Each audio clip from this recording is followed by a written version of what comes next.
Okay, welcome to the panel session. As has already been said, there's, if you want to raise a question, raise your hand and they will come and ask it. Or you can also use the app, and the questions from the app will be displayed on the right-hand side of the screen. So the way we're going to work this, the title of it is, Will Test Automation Put Manual Testing in the Shade? I don't know whether you have some views about that. I'm sure some of you do. Maybe you think it already has, or maybe you think it's inevitable that it will. Well, we're going to discuss things about the relationship between manual testing and test automation.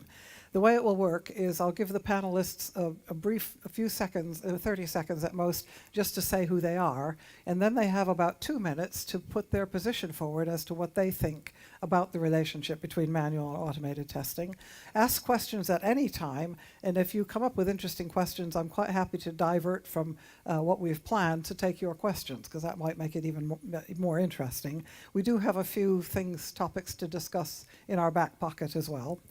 5 minutes from the end of the session, then there will be my alarm will go off, and there will be a 1 minute summing up for each of the panelists, and then we will conclude the panel. So I hope you will find this discussion interesting and useful. So panelists, if you'd like to just briefly introduce yourselves before you say your position statement, starting with you, Alexandra. Hi, I'm Alexandra, and I came from Romania. I'm working currently for Alten Belgium in Brussels, and I'm working in the QA field for 5 years now, mainly doing QA automation testing. And I'm very happy to be here. Hi, my name is Arnon Axelrod. I'm from Israel. I'm the head of test automation division at Sella Group, which is the leading training and consulting company to the software industry in Israel. I'm also very exciting to be here. I'm also very exciting about the new book I just published, Complete Guide to Test Automation, which is now available only on pre-sale in Amazon, but on apress.com it's already available. You can get it now. Thank you. Hi, I'm Adonis Celestine. I work as a technology consultant at Cognizant. I'm from India. I live in the Netherlands for the past 10 years, so I take care of technical projects within the Benelux area for Cognizant. Thanks. Hi, I'm Steve Portch. I work for Testing Solutions Group in London. My main role is dealing with pre-sales, so I spend a lot of time creating test strategies for people, which of course includes, do we automate or do we not? Okay. Now I'd like the panelists to put their position forward about the relationship between manual and automated. I'd like to start with you, Steve. Okay. Just to, I suppose just to start, and very quickly, I should point out that I was fortunate enough to introduce the first automated testing into IBM UK quite a long time ago. So I've been engaged with automation, and I do recommend automation, but if you think of what automation can do for you, it works down one path, and that's the path you've chosen. Whereas looking at manual testing, you find that people deviate from the path, and sometimes that's a better way of finding errors, but also a better way of finding out whether things work. So I think automation has a role. I think it has a vital role in testing, but I'm not sure it will take over. Thank you. Adonis? Yeah. If you look at the last 10 years, I think most of us would have worked on a waterfall model. So the developers used to write the code, and then the testers used to write their test, either automation or manual. That is more of a reactive approach than a proactive approach. It worked well for a long time, but the only disadvantage of that model is it was really hard for new features to go into production quickly. And that's where the IT world adopted Agile and DevOps. I think that is the point where testers were pushed to be more proactive. So asking or demand is that we write test or do test while the product is being developed. But if you see the waterfall model, the key thing for manual testing is the product has to be ready before you can start doing your test. Whereas in automation, you can you can already start testing while the product is being built. But we have also been doing this for 3-4 years. But now, with the emergence of machine intelligence and artificial intelligence, we are at a stage where we are probably able to do quality assurance even before the product is being built. So with more predictive maintenance and predictive software, finding software issues, it's possible to do it everything automatically. So my point is more like AI would take over manual testing quite soon. An interesting perspective. Arnon? Hi. Okay, so first of all, of course that I'm a big fan of test automation, but I think that the question regarding the future of manual testing versus automated testing, I think it's the wrong question. I think that the term testing is the wrong term to focus on. Even the name of this conference is TestCon, but I think that the really important thing is quality and not testing. For me, the relationship between testing and quality is similar to debugging to programming. It's something that you do after the fact, after you did something wrong in the first place. So I think that you that will have to invest more in quality, in putting quality in and early, and testing is only part of the overall skills that we need to have as any team member, and regardless of the title of our job.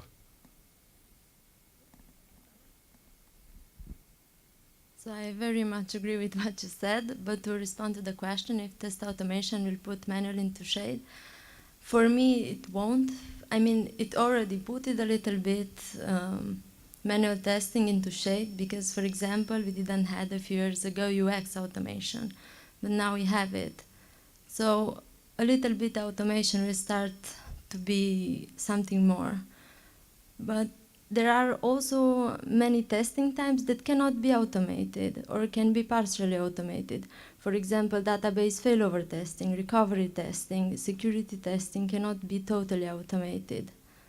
So we also need to analyze things as testers, and we also need, for example, to do test planning and to do other types of testing.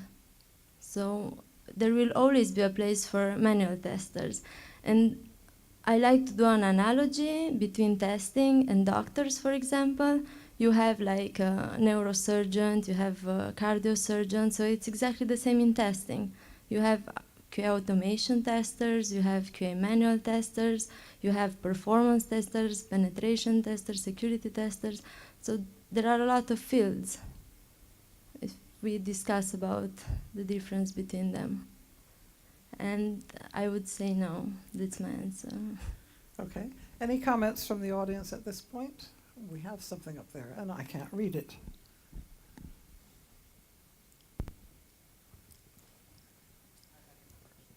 I have to go over here to read the question. We didn't test this, did we? God, I still can't see it. How about AI testing in the agile life cycle? Moreover, who and how will test the AI itself? Oh, that's very interesting. Okay, we have someone here who's very keen on AI, who thinks AI will take over everything. I think you're probably the right person to answer the question about how we actually test the AI. That's what I'm going to speak on a session tomorrow morning at 10 o'clock. So there are two parts to it. So how do we use AI for testing? If you see the current technology, what we call it as AI is nothing but machine learning. So machine learning is a way of predicting stuff, learning from data, past data, historic data, and predicting what the future outcome could be.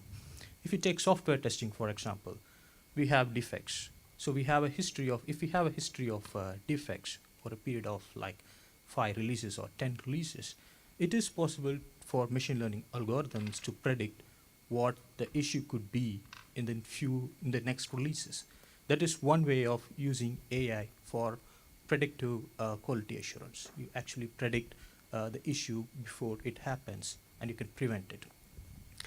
Testing AI, it's still a challenge, because if you take normal testing, you are dealing with a single input and a single output. Whether you do manual testing or you do automation, you always have to deal with deterministic inputs and deterministic outputs. But with AI, things can really change. If you are talking about a chatbot, the way you ask a question to a chatbot can be quite different. You can ask, for example, how do I go to the TestCon in Vilnius? That's a question. You can also ask, navigate me to the TestCon in Vilnius. So all these things make AI testing really challenging at the moment, and we don't have a solution for it. We just have certain metrics and KPIs to control it. I'm really interested to find out how you can predict what mistakes people are going to make before they've made them. That to me sounds like sort of psychological magic. Rather than that's what AI sounds to a lot of people, because we have seen a lot of science fiction movies. But now the technology is really there, not to that level of watching a Terminator movie or something, but it is there to solve simple, predictable problems like these. Would any other panelists like to respond on this question?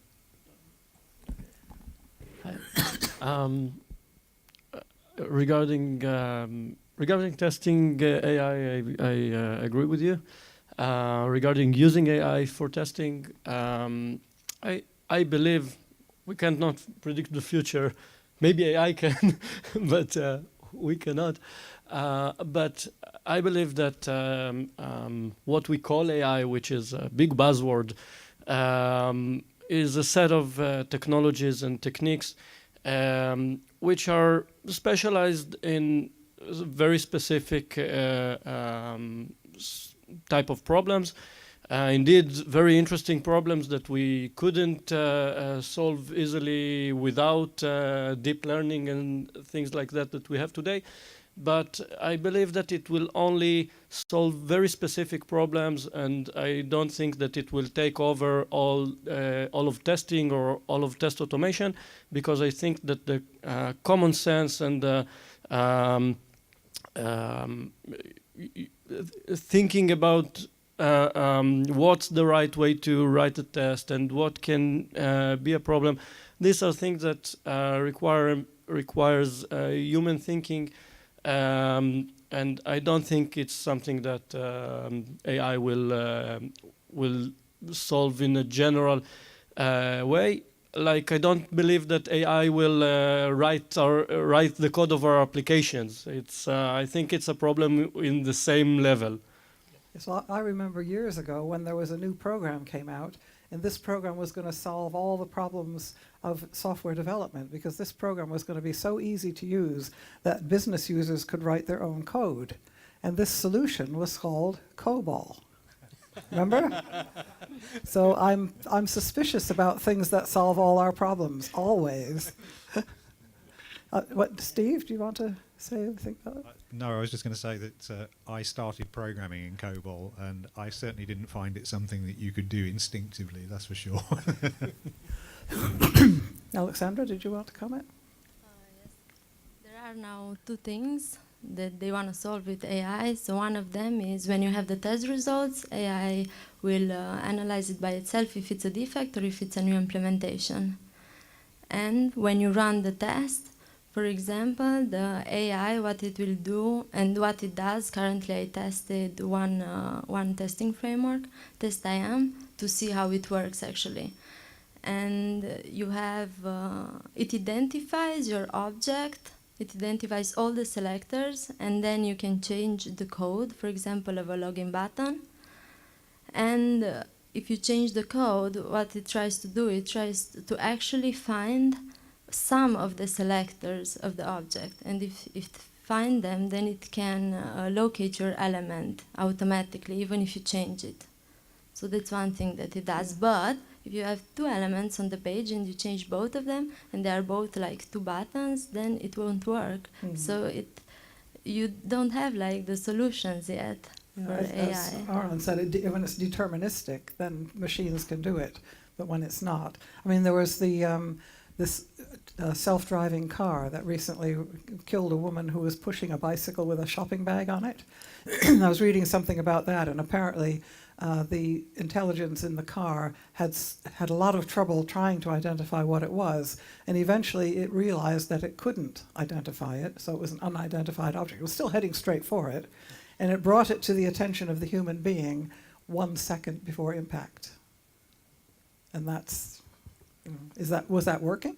Was that AI being successful? Not from the point of view of the poor old woman.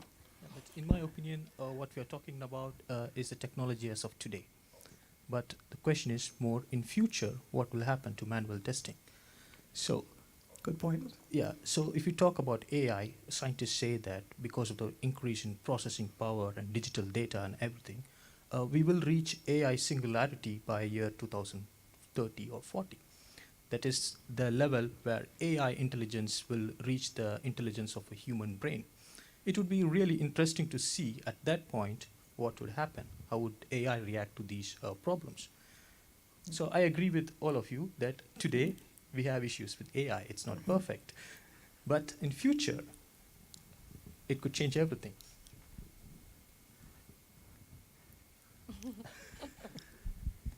Oh. Was this a test? Thank you. I was wondering if it could go on the monitor here, but this is better. Okay. Why testing is not part of development, manual or automation? I'm sure I don't quite understand that. Perhaps you could come back and explore that, expand on that, because I think testing is part of development, but yeah?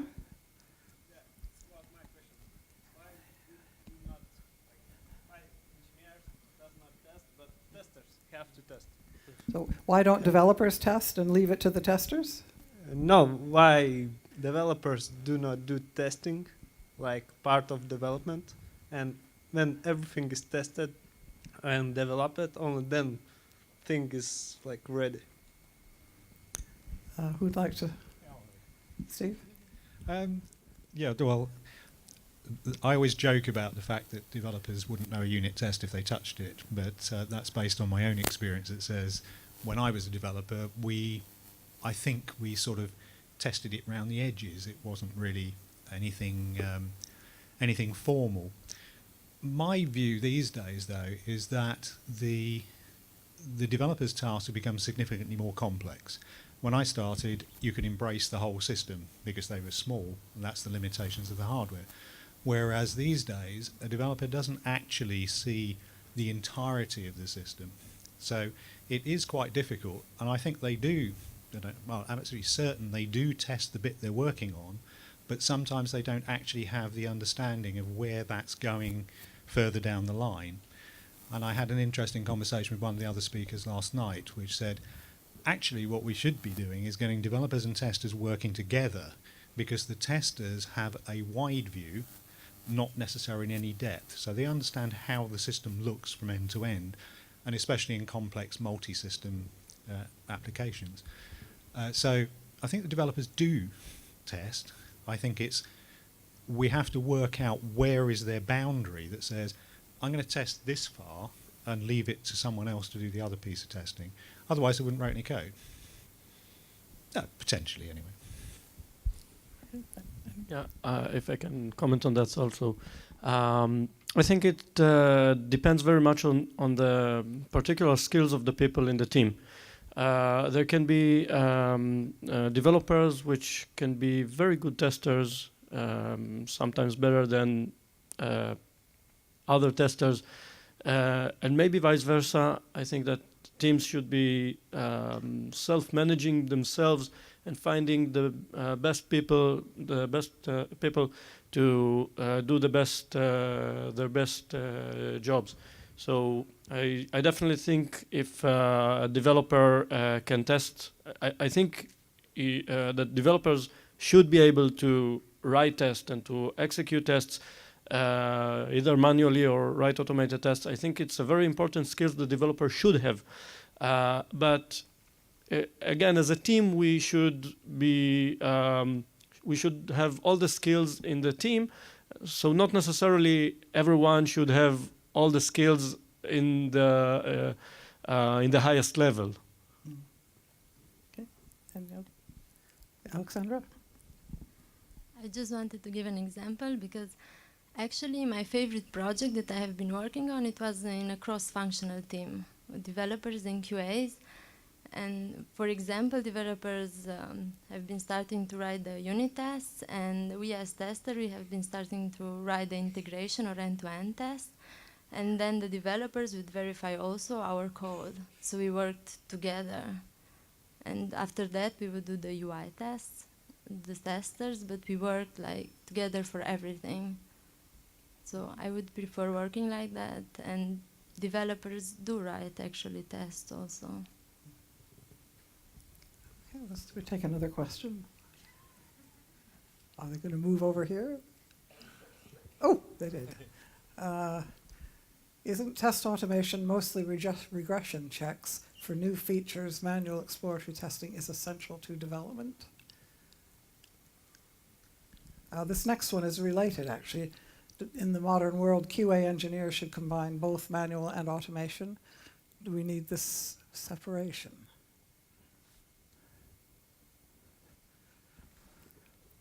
Anyone want to comment on that? If you look, strictly speaking, in the modern world, in DevOps environment, for example, there is no separate QA role as such. So everyone is called a DevOps engineer. So there are team members who specialized in a bit of testing. Their primary objective is quality assurance, but they are also T-shaped and can do other stuffs as well. So in future, quality assurance will still be there as long as there is importance for quality. Quality assurance will be there, but will that be a separate role, or will a separate team member has to carry out? That is a big question. Okay. I'd like to take the third question down. How can you build testers' knowledge without manual testing? I think one of the things I touched on in my talk this morning is about if we regard all the only worthwhile testers as being ones who can automate code, then we are in a sense throwing away tester knowledge and saying it's not worth much. So I think that this was where's it going? Yes, and if you there's also a thing, I don't know if you've heard of automation-induced errors. When aircraft pilots, when they put the autopilot on, if something goes wrong, they often don't know what to do because they're so used to using the automated system because they don't know how to fly the plane anymore. This has contributed to accidents. Nowadays, I think they have ways of getting around that psychologically. So perhaps we could discuss about manual testing, tester skills, who should do automation, and that sort of thing. Don't all jump in at once. No, I think that's actually an interesting point that I don't think I've ever considered. That that's the way that testers would learn to find their way through the system, by doing a regression pack. In a way, it goes back to the early days as a developer when we used to get maintenance tasks, which meant that we would change some text somewhere, which got you used to the program. I think, it's a good point. If all your tests are automated, how do the guys learn?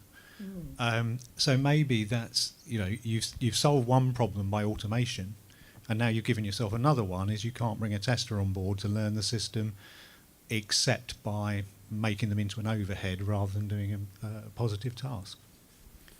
Again, if AI takes over, won't that mean that testers don't know how to test at all? Probably, yes. If AI takes over, there are skills we might lose. But my question is, how do you automate without knowing the system?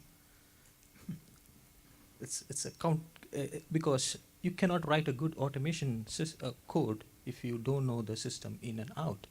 So, of course, you should have knowledge of the manual testing of how to navigate through the screens. But on top of that, you should also take care of your test data, databases, and everything. So in my opinion, to write an automation script, you need more knowledge than doing a manual testing per se. I agree with you, and I think that manual tests and automated tests, while they have things in common, they also have differences. And sometimes people that come with a background of manual testing don't write very good automated testing. It's like a bit of a different skill. I think that in order to write good, at least functional automated tests, the concept is pretty simple, and it's mainly common sense. You have to describe what the scenario of the user is going to be and what is the expected result. This is the entire question. To answer this question can be more challenging, but this is something of practice, and I'm not sure if maybe if you have a long background of manual testing, it can help you write good automated tests. But again, it's not exactly the same skill. Yes, I would certainly concur with that. And one of the issues in our test automation patterns wiki is about the Sorcerer's Apprentice. You remember where it's in Fantasia, but it's an ancient folk song where the apprentice to the wizard goes away and leaves his magic wand behind, and he ends up having brooms walking upstairs and getting buckets of water and bringing them down. That's not the best way to transfer water from somewhere up here to somewhere down there. A much more efficient mechanism is to install a pipe. So when you're doing manual testing and then you automate those manual tests, it's like you're carrying the water in buckets down steps using brooms, which is a challenge to any AI system, I suggest. Whereas there are different solutions in automation. So it is, I agree, it's different skills, manual and automated. Sorry, I'm supposed to be moderating, not talking. How about what are we good at that is really hard for a machine to do? And is it right for automation developers to write STDs? And how would AI know human factor better than humans? Anyone want to respond to any of those? Pick one and answer it. I'll have a look at what are we good at that's really hard for a machine to do. Maybe being slightly provocative, but I don't think there's anything we couldn't get a machine to do. Whether it becomes cost effective for the machine to do it is another matter. And I think almost that's the bottom line. I think you can make a machine do anything, but do you really want to do so? Well, picking on the AI experts. I think you flew by airplane here. Yes, I did. Yeah. Reluctantly. Yeah. That's a machine. Yeah. So you put your life in front of a machine so you trust it to do its job. Even the thing that autopilot, what you told about, it's AI. The thing is, people, whenever it starts working, when it's perfect, they don't call AI anymore. It's just technology. But that if you see strictly, that is also machine intelligence. So machines can do a lot of stuff. What machines can't do is do parallel tasks. If I ask the autopilot machine to differentiate between an apple and an orange, it can't do it because its intelligence is quite narrow. It's focused on a particular task, whereas humans have a wide array of intelligence. And that's where humans and machines make a lot of difference. I also think that, at least today, I'm not predicting the future, but machine learning is mainly good at taking things that have a lot of data about them and analyzing this data and predicting according to this data. But sometimes as people, when we need to write tests, whether manual or automated, or to assess the quality of something, we use knowledge that it's very fresh. We just discussed it with the program manager. He came with a specification or with a requirement, and we see that the program doesn't work exactly how we described, or it does, but not exactly how we think that the user will use. We use a lot of judgments which is not based. Maybe you can say that it's based on a lot of data that is in our heads for a long time, but it's not a very like at least today, when the AI can identify oranges from apples, that there are a lot of pictures, then it can identify. But this is something that is more particular to the specific problem at hand right now, and we don't have a lot of data.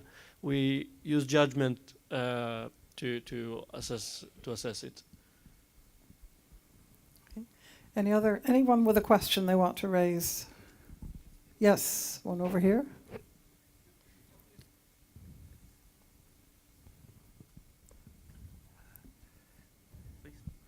Thank you. I have a little bit of strange question, but I hope you know the answer.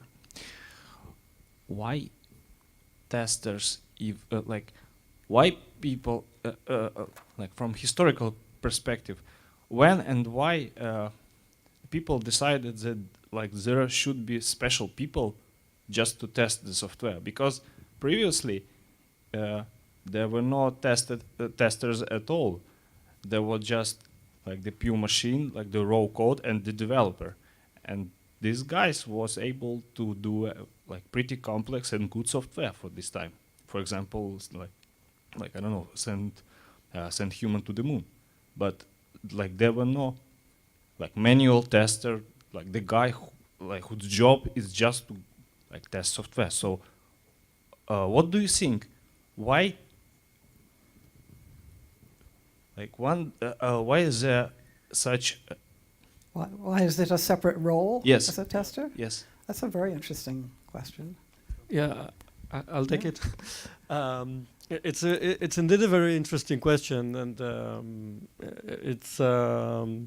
sometimes I think about it myself. But I think that because at some point software development started to become a little bit more easy, or at least more easy to start with. In older days, you had to write in assembly code, or then in C, and mess with pointers and know exactly what. Still, you need to know very, very well the low-level details. Then the developers and also the systems were less complicated because of the hardware limitations. But over time, from one hand, it became much easier. We had easier tools to write software, like in the 90s, Visual Basic, and today many tools that people start to write software very easily. So they easily write software, but not necessarily very, very good quality. So maybe one of the reasons, I'm not sure it's the only reason, but maybe one of the reasons is that there was a lot of software written without a good quality, and then they thought that maybe it's good to bring testers to test it and to find the bugs. Well, I think as probably the oldest person in the room, I can come back to that. Do you know the date of the very first publication about testing? I believe it was 1976. And that was by Bill Hetzel, and it was a conference proceeding. In 1979 was the first book written about software testing, The Art of Software Testing by Glenford Myers. And in that book, he said, I've met the man, and he said he just wrote up what everyone else was saying. And the idea was that people, if they test their own work, they go through the same thought process when they're testing as they did when they were writing it. And therefore, they are much less able to find what's wrong with it. So independence in testing was the concept that came out of Glenford Myers' book. A different pair of eyes will see something different. You know that yourself. You write something and you see what you meant instead of what you wrote. So that was where the independence of testers came from, I think. And sometimes people take that too far, because he also said, a test that finds a bug is more useful than one that just shows you that the same correct thing is the thing that came before. And that got sort of corrupted into the only good test is one that finds a bug, which isn't true, because tests that don't fail can also give you useful information. But I think that's basically where the idea of independent testers came from. I mean, when I started my career in testing, testing was not something which was respectable. And yet since then it has become very respectable. Oops, my timer has just gone off. And that means we have only 5 minutes left for each of you to summarize in 1 minute or so your reactions to the discussion and any conclusions you have. So just a little bit to continue why so specific, because now the jobs are becoming more and more specific, as you can see in the QA field. But that is because we have more and more tools and we cannot keep up with everything. So then you need to be like a specific niche. It's exactly like in the industry. As the industry gets bigger, you need specific niches to people, so people can be really perfectionists in their jobs. But to sum up now, I think that indeed it's true that automation will put manual test a little bit into shade, but I think manual testing will always be there. And if AI will take over, for example, we will still like have what to do. It's just that our job will just merge to jobs that are more technical, more challenging, and more fun. Thank you. Okay, so as I said before, I think that it's all a matter of skills, and we all need to improve our skills in testing, in writing test automation, in writing code, in reading code, in designing. All of these things are skills, and skills do change and do evolve over time in the industry, because the industry is evolving and advancing. So it can, and the titles are not the important thing. If you call yourself a manual tester or an automated tester or the developer or what have you. So I think that the skills are what's important and not the titles. Okay, thank you. I think whether it's manual testing or automation testing, as long as there is need for quality, there will always be a need for quality assurance. Whether it's done by AI or manually, it doesn't matter. So the way we do job could be quite different. Maybe AI takes over. We would be developing AI programs or testing AI programs, but still the quality assurance, the need for it will always be there. Steve? I have sort of one view. I spend a lot of time working with UAT, and the key there is users accepting. Now, I've listened to the discussion, and I've been around testing a while, and IT in general a while, and I've seen many, many innovations, and lots of them continue to be innovating, and I look forward to seeing how we can use AI to help us with a lot of the testing, but I don't think it's going to replace the users doing the UAT. Well, thank you very much to the panelists. I think it's been interesting to think about AI. AI is certainly coming.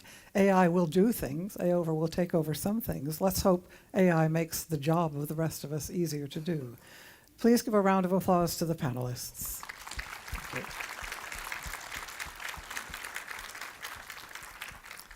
Thanks. I think that's it. Are we on? This is when we're supposed to finish, right? Thank you very much for all your questions as well.